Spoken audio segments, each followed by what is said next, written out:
Hello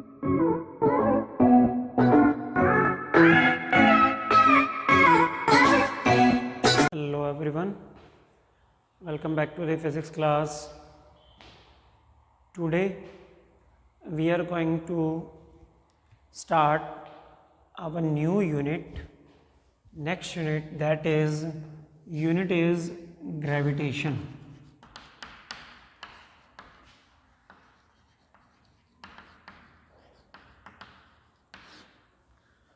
The topic we are going to start today, that is gravitation. So what is gravitation? Some of the topic have been deleted by the CBSE for the session 2021. Rest of the topic we are going to discuss in this chapter. Okay. So first of all we should know what is the meaning of gravitation. What is the meaning of gravitation? Gravitation का meaning क्या है? So first of all we are going to discuss the topic gravitation. So what is gravitation? I am dividing the board into 3 parts, okay, so that work can be completed on single board. Gravitation means every body of the universe, universe की हर एक body अपने जैसी किसी दूसरी body को, मतलब universe की कोई भी एक बॉडी दूसरी बॉडी को अट्रैक्ट करती है. जिस फोर्स से यूनिवर्स की एक बॉडी दूसरी बॉडी को अट्रैक्ट करती है, that is called gravitation. That is called gravitation. Force of attraction between two bodies of universe. Force of attraction between two bodies of universe. Universe के किन्हीं भी दो बॉडीज़ के बीच में जो अट्रैक्शन का फोर्स लगता है, मतलब जिस फोर्स से यूनिवर्स की दो बॉडीज़ आपस में एक दूसरे को अट्रैक्ट करती हैं, दैट इज कॉल्ड ग्रेविटेशन. हम उसको क्या बोलते हैं? ग्रेविटेशन उसको बोला जाता है, वो ग्रेविटेशन फोर्स कहलाती है. ओके, तो इट मीन्स यूनिवर्स की हर एक बॉडी दूसरी बॉडी को अपनी तरफ अट्रैक्ट करती है, लेकिन वो ग्रेविटेशन फोर्स लगती कितनी है, कैसे हम उसको कैलकुलेट करेंगे? That is explained bye Newton's law of gravitation. उसके लिए एक लॉ बना हुआ है, that is Newton's law of gravitation. Newton's law of gravitation हमें ये बताता है कि किन्हीं भी दो बॉडीज़ के बीच में जो ग्रेविटेशन का फोर्स लगेगा वो कितना लगेगा, उसको हम कैलकुलेट कैसे कर सकते हैं. ग्रेविटेशन का लॉ कहता है कि if you have two bodies, suppose we have two bodies, first body of mass m1 and this is the second body of mass m2. First body of mass m1 and second body is of mass m2, two bodies of the universe, and they are at the distance r from one another. ये एक दूसरे से r distance पे हैं. Okay, so they are the body, two bodies of the universe, and universe की कोई भी दो बॉडी दूसरे को क्या करती हैं? अट्रैक्ट. तो न्यूटन्स लॉ ऑफ ग्रेविटेशन हमें ये बताया अभी दो बॉडीज के बीच जो अट्रैक्शन का फोर्स है वो कैसे लगेगा, कितना लगेगा, उसको कैलकुलेट करना है. न्यूटन लॉ ऑफ ग्रेविटेशन की स्टेटमेंट है, इट स्टेट्स दैट, क्या कहता है ये? Gravitation force, gravitational force between two bodies is directly proportional to, मतलब दो बॉडीज के बीच जो ग्रेविटेशन का फोर्स लग रहा है, that is directly proportional to product of masses of body, product of masses of a body and inversely proportional to, आप लिख लो and inversely proportional to square of distance between them. This is the statement of Newton's gravitation law. हम इसको समझते हैं अभी क्या कहता है ये. According to this it says that gravitational force between two bodies, मतलब इन दो बॉडीज के बीच में जो ग्रेविटेशनल फोर्स लग रहा है, ग्रेविटेशनल फोर्स को हम लिखते हैं F से, is directly proportional to product of masses of body. मतलब जो फोर्स लग रहा है वो बॉडीज का जो मास है उनके प्रोडक्ट का डायरेक्टली प्रोपोर्शनल है. That is F is directly proportional to m1 m2. It means F is directly proportional to m1 m2, मतलब मासेस के प्रोडक्ट के क्या हो गया, directly proportional. And inversely proportional to square of distance between them. Second point में क्या बताया हुआ है कि वही जो फोर्स है वो जो उन दोनों के बीच का डिस्टेंस है दैट इज r, उसके स्क्वायर के इनवर्सली प्रोपोर्शन है. इनवर्सली यहाँ डिनोमिनेटर में लिखा जाता है. So F is inversely proportional to 1 by r square. F is inversely proportional to 1 by r square. तो gravitation, Newton's law of gravitation के अकॉर्डिंग फोर्स, जो ग्रेविटेशन फोर्स दो बॉडीज के बीच में लगती है, इन दोनों पे डिपेंड करती है. अगर हम इन दोनों को इकट्ठा लिखें यहाँ पे क्या बना, F is directly proportional to that is m1 m2 by r square. F is directly proportional to m1 m2 और inversely proportional to r square है. जो इनवर्सली होता है उसको डिनोमिनेटर बना देते हैं, जो डायरेक्टली होता है वो न्यूमरेटर बन जाता है. तो प्रोपोर्शन का साइन हटा के जब भी हम इक्वल में चेंज करते हैं तो इक्वेशन की राइट हैंड साइड में कांस्टेंट लगता है. और न्यूटन्स लॉ ऑफ ग्रेविटेशन में जो कांस्टेंट लगेगा था that was G. Capital G was the constant जो यूनिवर्सल लॉ में यूज किया गया था. वेयर ये फॉर्मूला बन गया ग्रेविटेशन फोर्स निकालने का दो ऑब्जेक्ट्स के बीच में. Where G is universal gravitational constant. Universal gravitational constant ये होता है जो कैपिटल जब हमने यूज किया that is universal gravitational constant. मतलब ये कांस्टेंट होता है. और m1 m2 क्या है, दोनों बॉडीज का मास, जिन बॉडीज के बीच में आप ये फोर्स कैलकुलेट कर रहे हो.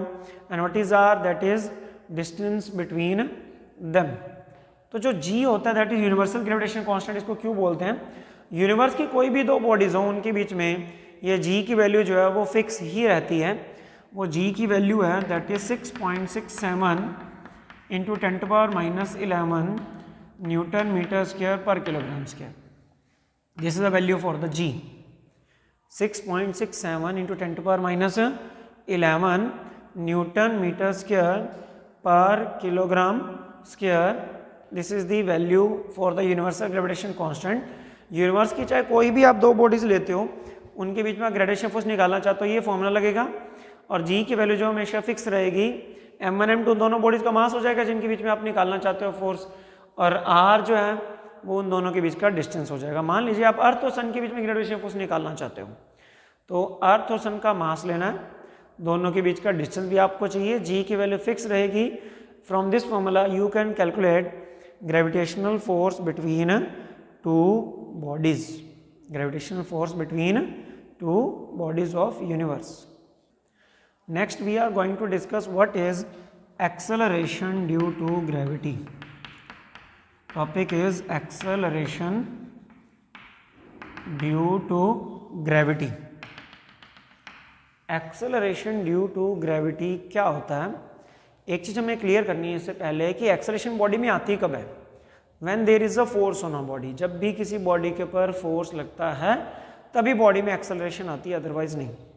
ओके जब भी किसी बॉडी में क्या लगे force, then there will be acceleration in the body. अगर फोर्स नहीं लग रहा तो बॉडी में एक्सेलरेशन भी नहीं आएगी. ये चौक है मेरे पास, चौक को अगर मैं छोड़ूंगा तो ये कहाँ जाएगा, नीचे. इट मीन्स अगर चौक नीचे जा रहा है तो इसके ऊपर ग्रेविटेशन का फोर्स लग रहा है. ग्रेविटी जो होती है अर्थ की, अर्थ जो इसके ऊपर, क्योंकि यूनिवर्स की एक बॉडी है. देखो यूनिवर्स की कोई भी दो बॉडीज के बीच में लगे तो वो ग्रेविटेशन फोर्स. अगर उन दोनों बॉडीज में से एक बॉडी अर्थ हो, मतलब अर्थ भी यूनिवर्स की एक बॉडी है, अर्थ अगर किसी दूसरी बॉडी को अपनी तरफ अट्रैक्ट कर रही है दैट इज कॉल्ड ग्रेविटी। अर्थ किसी भी बॉडी को अपनी तरफ अट्रैक्ट करने के लिए जो फोर्स लगाती है that force is called gravity, उसको हम ग्रेविटी कहते हैं। ओके तो अब अगर ये चौक है, चौक को मैं छोड़ूंगा, ये कहाँ जा रहा है? नीचे, इसके ऊपर ग्रेविटी का फोर्स लग रहा है, अर्थ इसको नीचे खींच रही है। तो जब भी किसी बॉडी के ऊपर फोर्स लगता है तो उसमें एक्सेलरेशन आती है। तो अगर कोई बॉडी अर्थ की तरफ नीचे की तरफ गिर रही है उसमें जो एक्सेलरेशन आएगी ड्यू टू ग्रेविटी, ग्रेविटी के फोर्स की वजह से आएगी, that is called acceleration due to gravity.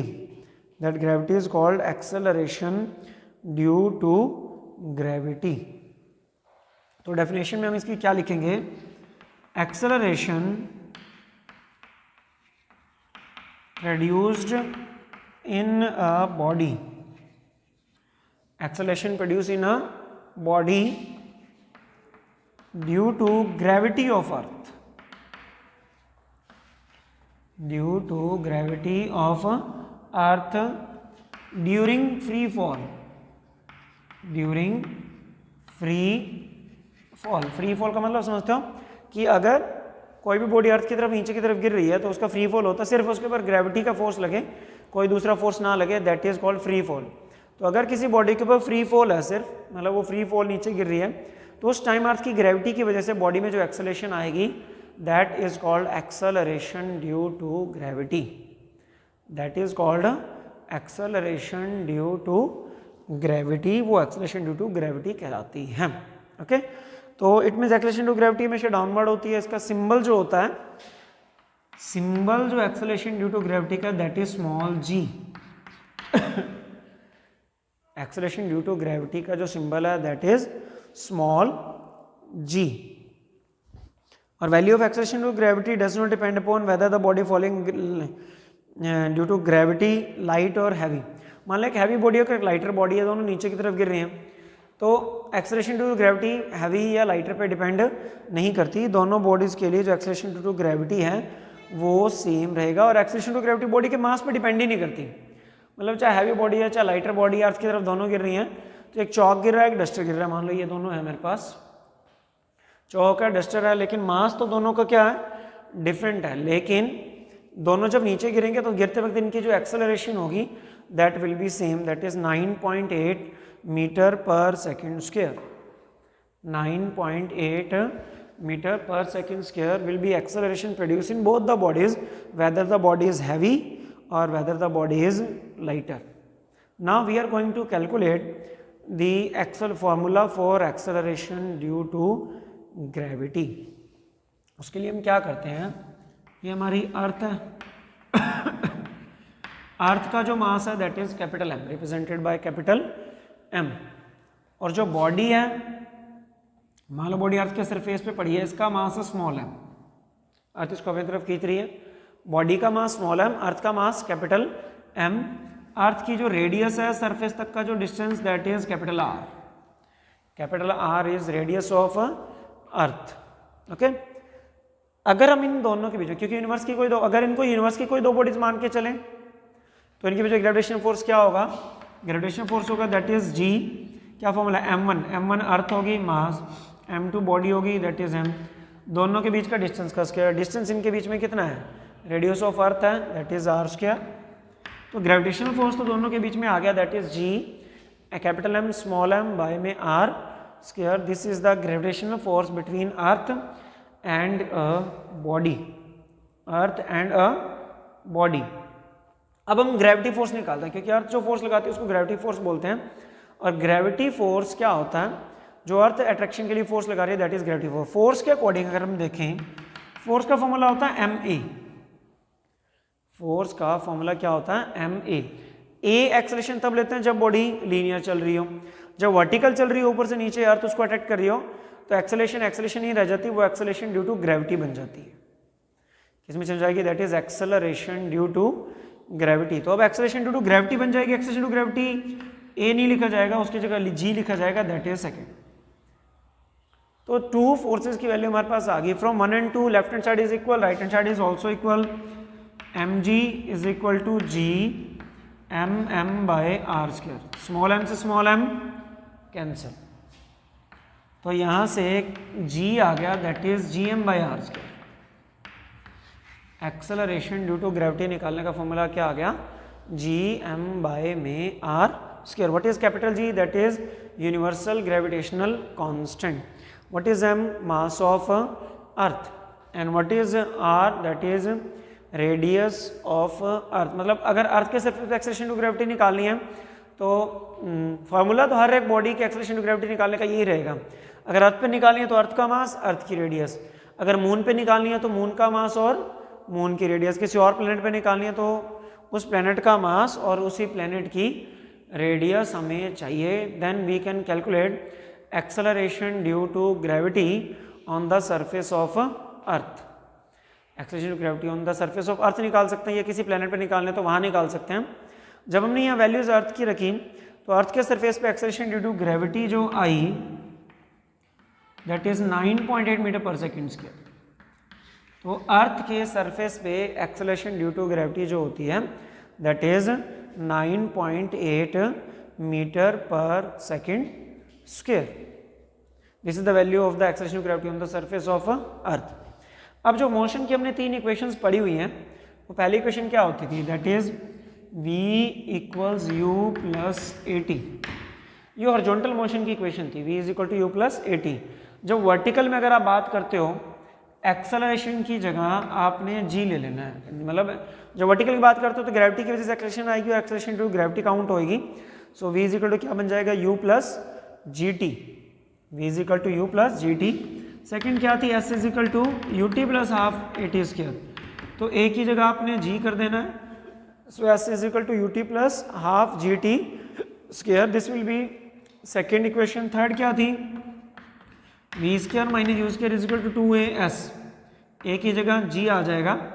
So v square minus u square is equal to 2gs हो जाएगा। इट मीन्स जो हॉरिजॉन्टल मोशन की इक्वेशन आपने पढ़ी है उसको अगर आपने वर्टिकल मोशन में चेंज करना है तो क्या होता है कि a की जगह आप g यूज करोगे, that is acceleration due to gravity आप यूज करोगे।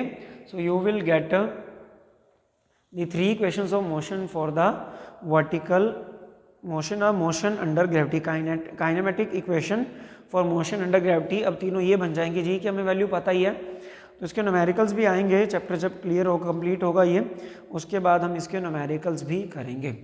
So this is the topic for the today, universal law of gravitation, जिसको हम न्यूटन्स लॉ ऑफ ग्रेविटेशन भी कहते हैं। उसके बाद नेक्स्ट जो हमने आज किया acceleration due to gravity. I hope you all understood. Prepare notes, do well.